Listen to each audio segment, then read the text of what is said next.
Well, good morning and Shabbat Shalom. I'm Rabbi Ed Feinstein. This is Torah study for a Shabbos morning brought to you by Valley Beth Shalom. And this morning, the band is back together. I am so pleased to bring back my dear friends, colleagues, and teachers from the American Jewish University here in Los Angeles, Rabbi Sherre Hirsch. Thank And you. from the Aspen Jewish congregation in Aspen, Colorado, Rabbi Marc Gellman.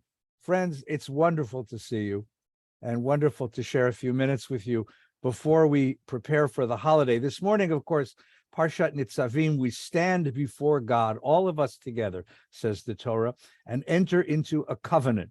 And it's no accident that this is the Parsha we're reading right before Rosh Hashanah, which is our holiday of covenanting, our gathering of the tribe, our holiday where the community feels its solidarity and coming back together. But this year, all of us have a sense that something is profoundly different. So to echo the Passover Seder, why is this Rosh Hashanah different from all other Rosh Hashanahs? Mark, why is this one special? Well, look, I am guilty of exaggeration, so who cares? And you have to always realize that. I'm saying this is the most important Rosh Hashanah of my life. And I'm saying that because this is the first Rosh Hashanah in certainly 2 years, mostly 3 years, where people are going to come back. Lots of people are coming back. They're coming back because whatever the medical naysayers say, they realize that the plague is not over, but it's on the horizon and we can be with each other. That's the reason it's so significant. We are communal beings. The rabbis knew this. Everyone knows it. Anthropologists know it. We're social beings. Rabbi said, "O chevruta, o metuta," which in Aramaic means give me community or give me death. And that is the truth of it. Without community, we die. We certainly die spiritually because we need a minyan, and because we need to see each other. We need to have what anthropologists call the third place. That's the key to the whole deal. You have your home, that's your first place. You have your work or school, that's your second place. Everyone, to really, in a healthy culture, you need a third place.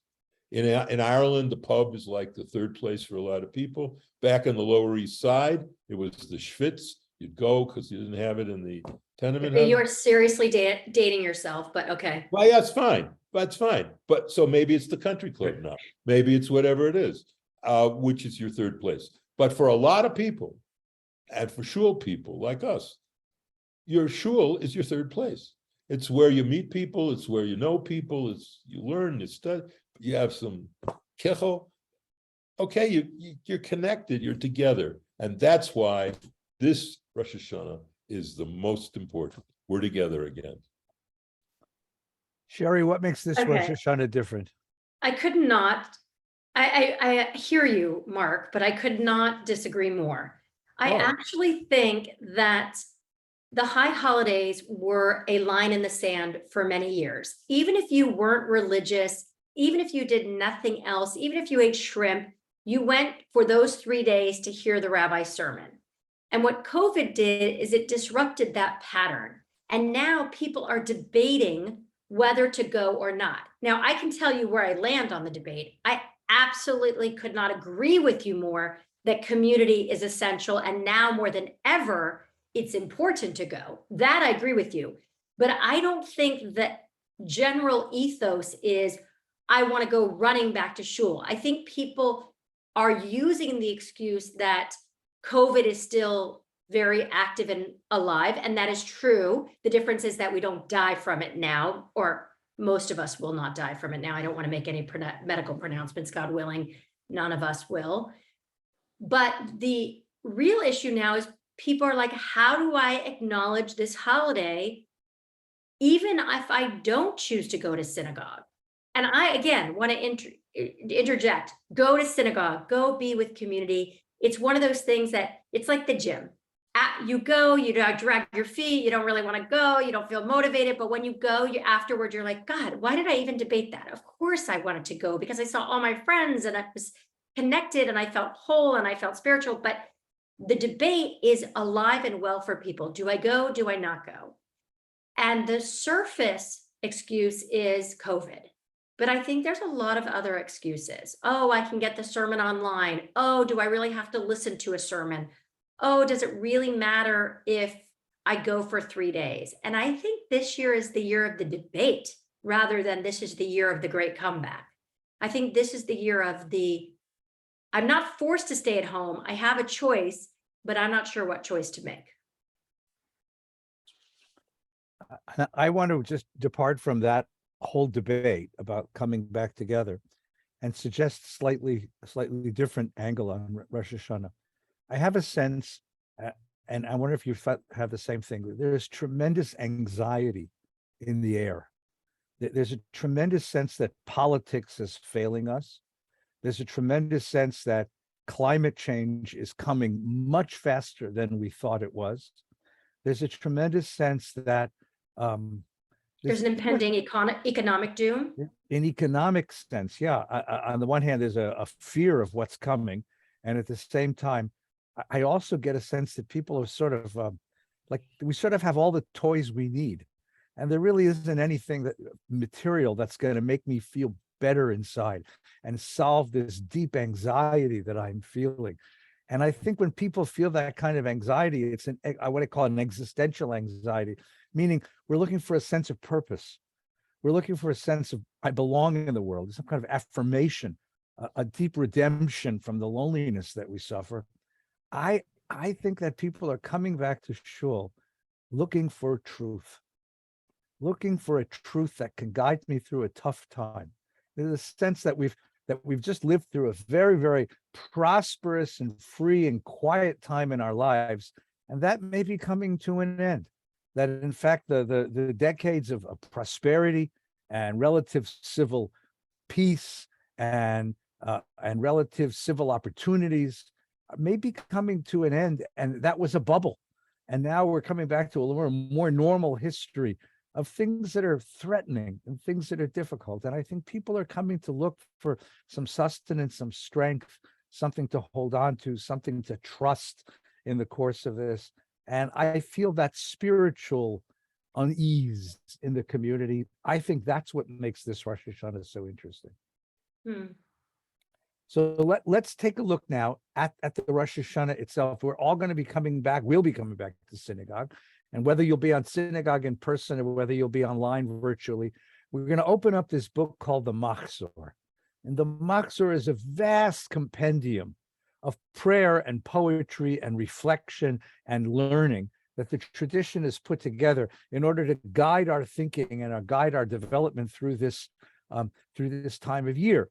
So let me ask you each, when you look through the Machzor, which prayer is it that grabs you? Which is the prayer that moves you?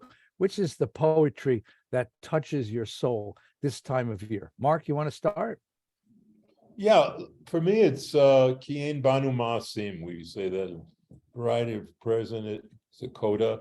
We have no deeds. Save us, God, because we have no deeds. Ein banu ma'asim. And it reminds me of the Christian teaching of Reinhold Niebuhr. It said, in this world, we cannot achieve anything alone, and therefore we must be redeemed by hope. And I think that rabbis who have come to a habit of giving sermons which basically list all the crap that's in the world, they're going to come to a very, very tough cliff, and they're going to come to an end of that lane. That lane is over. I think you're exactly right that people want hope. They want existential hope, and that's what we should be delivering. But in fact, sermons about climate change, sermons about the collapse of the economy, sermons about the plague, they tend to make people feel even worse. And so I think rabbis who speak about that stuff directly and make people scared, even more scared, are going to have problems.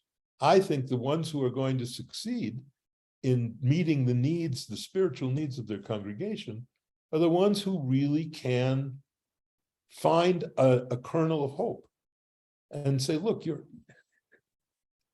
we believe that God is our salvation, that God is our rock.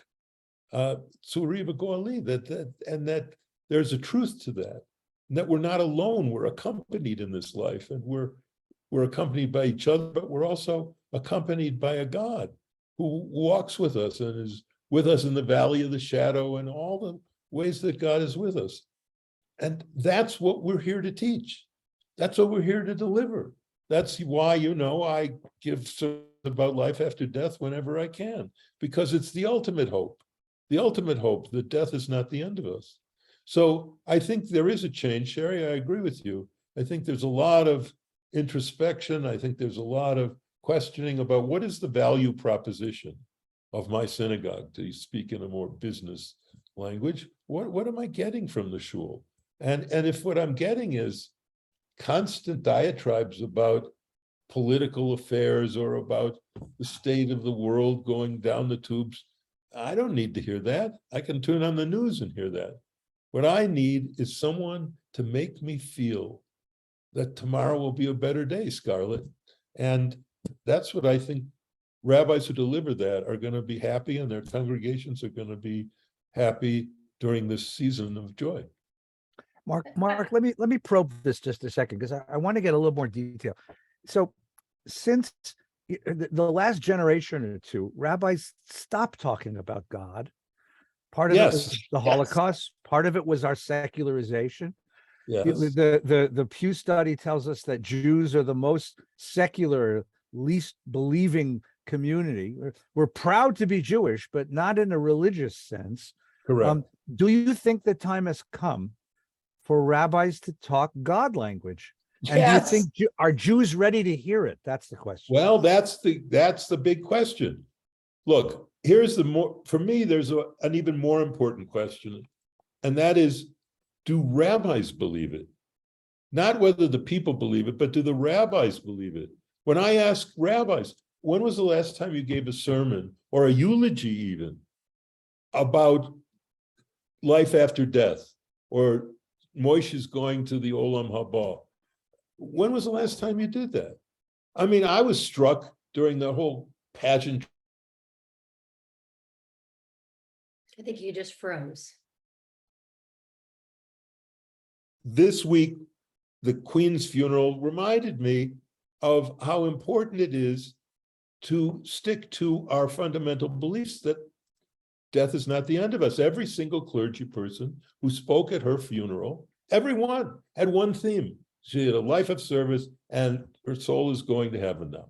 So I think rabbis need to take some lessons, because it's our belief that the Christians took and believe in. And we should believe in it. Every Torah bracha is, you've implanted within us eternal life. Well, I won't go into my rant on that. The point is, we need rabbis who are God believers. We need rabbis who are joyous God believers, who can share that joy with people. And that's what people, they may not even be aware that they need it. And that's to your point about how people are getting more secular. It could be, and I believe it is, that they're more secular because they haven't heard an inspiring presentation of the religious life. Very important. Sherry, do you think people are ready to hear God language? Yes. I mean, I don't even think that's at the conversation. I think people have been hearing God language and talking God language. I mean, the whole advent of the 12-step programs, I think writers like everything that we're talking about, soul cycle, all that, I think the last 10 years has been about God language. I think what people are searching for is what is not necessarily God, but hope, which is what I thought where Mark was going. And I separate God and hope out. I think people have been talking about God a ton. I think young people are especially into God and that language, but I think they're feeling very anxious, nervous, uncertain. And I think rabbis are feeling the same way. And to ascertain where is hope in the midst of all this, and what is the world we're building for the future, and what is that going to look like? I mean, that's where I think we're really struggling. And I don't think people are looking for it, especially in a sermon like they used to. I think they're looking for it in a feeling, right? And I think one of the reasons I need to go to synagogue is because it used to be, go, Rabbi, give that sermon that fills me up and makes my time here at the synagogue worthwhile. And now it's, I want to go to a place where I feel a feeling that inspires hope in me. So that's why people are like, are you going to the beach? Are you going hiking? Where are you going that I can be with other people who are searching for that feeling? And I would argue that feeling is very much in the synagogue, but I think many people are searching for that much more than they are for God. Except for one thing, the source of hope. What is the source of hope? And that's the final step. The source of hope is God. You can't just have hope for no reason. You have to have hope for a reason. And the reason, the spiritual reason, is that God accompanies us and God is with us. Yeah, but Mark, I mean, I don't have the same filters I normally have because I've been a little sick this week. But what I would say is that that's where you go, right? You go if you have hope, therefore the output of hope is God. And I don't think everybody goes there. I think people go to, if there is hope, it makes me want to wake up another day. It makes me want to continue to build a life. It makes me want to continue to raise children. I don't think the natural output for most people is God. Now, I understand where you go there because you're a rabbi and I'm a rabbi and I go there too. But I don't think the average person, I think that you have to be a little crazy to want to become a rabbi. And B, I don't think the average person just goes automatically to hope, therefore leads me to God.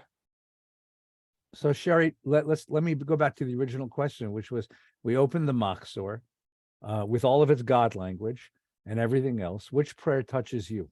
So when we were prepping for the interview, I was really struggling because it's like asking, which is your favorite child? And the reason is because the High Holiday liturgy, for some reason, really evokes in me a lot of feeling. And I'm going to pick something very mundane, which is Hayom Harat Haolam, which is today is the birthday of the world. And the reason I love that is I love birthdays. I just love them. And when I first understood that the world, the totality of existence beyond each one of us could have a naissance, like a beginning, and that every day we could really see the promise of what lies ahead, I think to me goes exactly to what we're saying, which is about hope. And whenever I see that, there's like a little bit of a Yom HaOlam, like part of me that wants to break out into like, happy birthday to you, and like bring out a big cake. I mean, I did do that one year for High Holidays, but with a happy birthday to the world. But it's more than that. It's like birthdays are about promise of what lies ahead.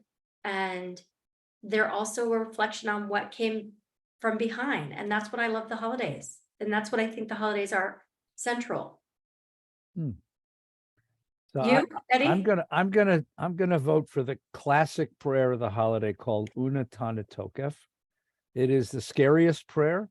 It's Yes. the prayer That is for makes us sure. all shiver. You find it in the Musaf Kedusha. It's right before the Kedusha and Musaf. It's an introduction to the Kedusha. It's the prayer that it takes up the line from the Mishnah, which says that on Rosh Hashanah, each one of us passes before God one by one. And the metaphor, of course, in the prayer is that we are like the sheep passing before the shepherd to be judged for a year of life. And then we sing the refrain, Rosh Hashanah Yechatevu. On Rosh Hashanah, it's written, Yom Kippur, it's sealed. And the idea of the book is the next metaphor, and God writing. And then that list of the litany, the list of all the things that can happen to a human being, mi chieu, mi amut, who will live and who will die, mi bekitzo, mi below bekitzo, who in their time and who not, and fire and water and earthquake and beast. And it finishes with the crescendo of tshuva, tefillah, tzedakah, mavirin et roa hagzera. Tshuva, which is self-reflection and self-improvement, changing, repentance. Tefillah are prayers, and tzedakah, they remove the evil of the decree. And the prayer, of course, it's the prayer of the holiday. And whether you believe any of it or not, the majesty of the moment, the majesty of the music, the majesty of the moment, of the image of the courtroom in which we all stand, the majesty of the image of the book in which everything is listed, this has to move you, has to shake you in some way. But I think that, to me, the deeper meaning of the prayer, we've talked about this before. I was sitting in synagogue, as a rabbi has often does, hour after hour, watching the service go by. And I'm reading that prayer, and it asks question, who is going to live and who is going to die? And of course, my answer is like the guy in the fourth row. That's who, not me. It's him. But then I realized that's not fair. The answer to the question, the answer to all of those questions is me. I am going to live and I am going to die. One year I did this, by the way. I made the congregation recite it out loud in the first person. Instead of mi yechiyeh u'mi yamut, it was I am going to live and I am going to die. And I'm going to live to the end of my days, and I'm going to die before my time, because everybody lives to the end of their days and everybody dies before their time. And I am going to face in my life the passion of fire and the drowning of water, and be shaken by the world. I mean, all of the things that it lists are things that happen to us. And at the end is that crescendo. And if you happen to know the history of the prayer, the original prayer doesn't say what our prayer says. The original prayer, which comes from the Talmud and made it into the Machzor for about 500 years, said tshuva tefillah tzedakah. Tshuva is repentance and prayer, and tzedakah, charity or kindness. Mivatlin et hagzera, cancel the decree, so that whatever God decrees for you, you can undo it. You can litigate that decision over the course of the next 10 days, and maybe you can appeal God's decision. And somebody changed it. Somebody changed it. Instead of saying mivatlin et hagzera, cancels the decree, it says mavirin et roa hagzera, mitigates or takes away some of the evil of the decree. And it occurred to me that that's such a profound difference in viewpoint. It's not that I'm praying, dear God, save me from my own fate.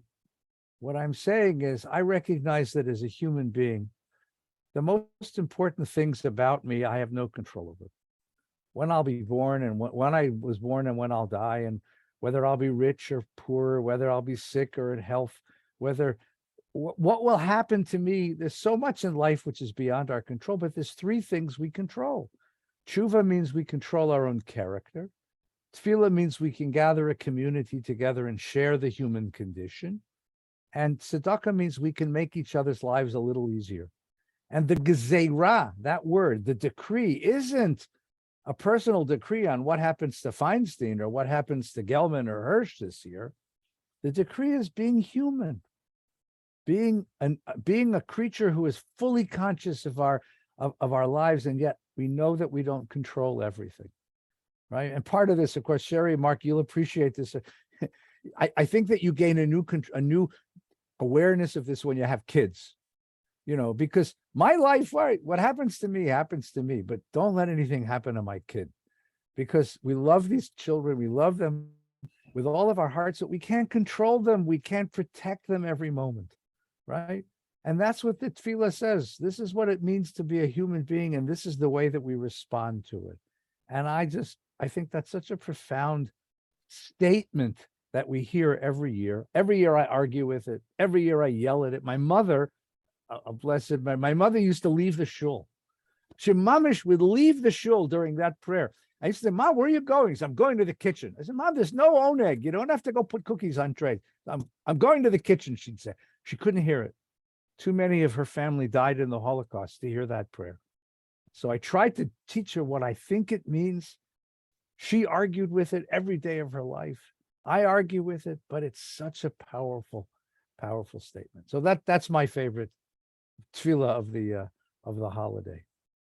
So as we're coming to this holiday, and we're coming to a new year, and it's been such a difficult year this past year for all of us, and for the communities that we're part of, and for the friends that we gather around us.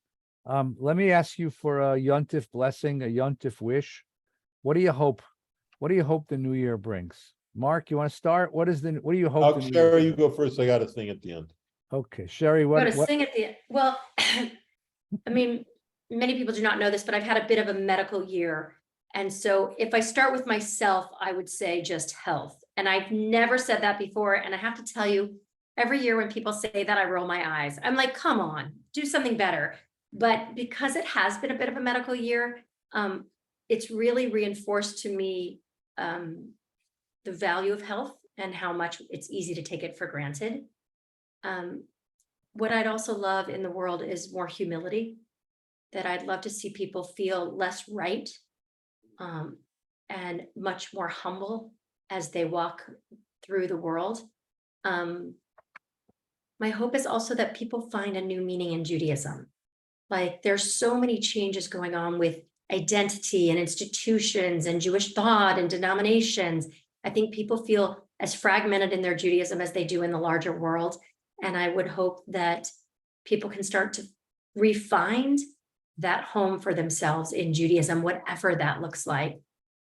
And then again, rolling my eyes because I sound like, when I was a kid, I used to watch Miss America. They'd be like, all I want is peace on earth. But, and I used to roll my eyes at it. And I just want a lot more peace.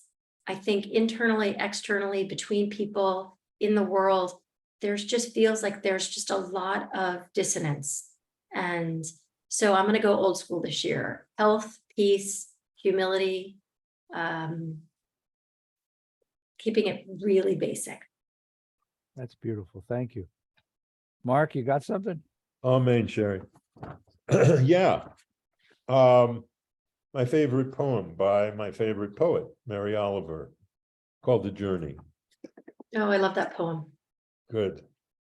One day, you finally knew what you had to do and began, though the voices around you kept shouting their bad advice, though the whole house began to tremble, and you felt the old tug at your ankles. Mend my life, each voice cried. But you didn't stop. You knew what you had to do.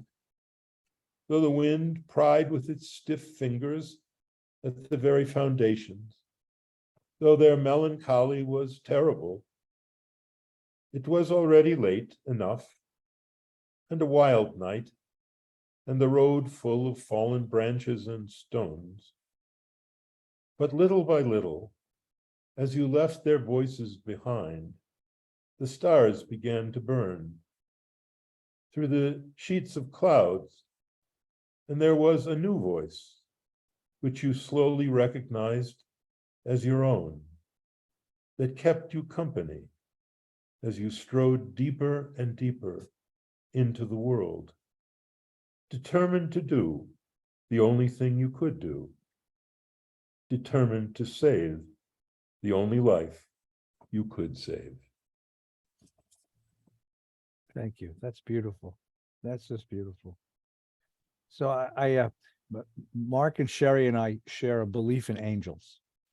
And angels aren't creatures with wings and halos and harps. Angels are just ordinary people who show up in your life and open your eyes to something. So I had a little angel experience this week. I had a bad experience with a certain business. And that business sent me an email saying, tell us how it was. So I did. I wrote a thing and said, you were terrible. This is what you did to me. And this morning, I got a call, very early in the morning, I got a call from the manager of the business. And he says, what happened? And I explained to him what happened. And the guy, I don't know who trains these people, but the guy starts giving me all these excuses on why it was my fault that this happened instead of them. And I'm listening to this and he's going on and funny. He tells me, the next time do this and do. And I got angry, and then I got over the anger and I said to him, you guys really put me through a tough time. And if you're just going to calling me to make you feel better, I'm going to hang up the phone. That's not what this call is supposed to be for. And there was this long silence at the end. And then the guy changed his tone completely.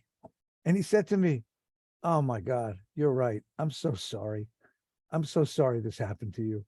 You know, we try so hard. Sometimes we mess up, and we messed up with you. And I'm just so sorry. And I hope it didn't ruin your week. I hope it didn't ruin your adventure. And if I can make it up to you sometime, if you're ever back in this place, engaging with our company, I promise you that I'll do everything I can to make. And it was such an interesting moment of tshuva. And what happens is, in the middle of a conversation, when he's coming at me to confront me because he doesn't want me to yell at him, we stopped. And two human beings listened to each other. And that is what I'm hoping for this new year, that we just listen to each other. I'm going to talk about this on Yontif. It's so interesting to me that the principal imperative, the principal commandment that we recite every single day, twice a day, that we wrap on our bodies and scribble on our doors is Shema Yisrael. Listen up, Jews. Isn't it interesting that the commandment doesn't say, speak your truth or announce your truth? It says, listen. You want to live in a redeemed world? You want to live in a better world? You want the world to be better tomorrow than it was today? Here's how you start. You listen. You listen to the people who live in your house. You listen to the people you meet on the way. You listen to the people in the world. And sometimes if you just listen, the most remarkable things can happen between human beings. So this year, I pray for a year of listening. Thank you to my dear friends, Rabbi Hirsch, Rabbi Gellman. Thank you to all of you who have listened to us this year and will be joining us on Shabbos for the year to come.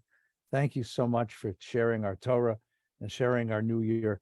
Let me wish each one of you and your family Shana Tova Techatevu. Let it be a new year of good health and strength and wisdom and growth and blessing. Shana Tova.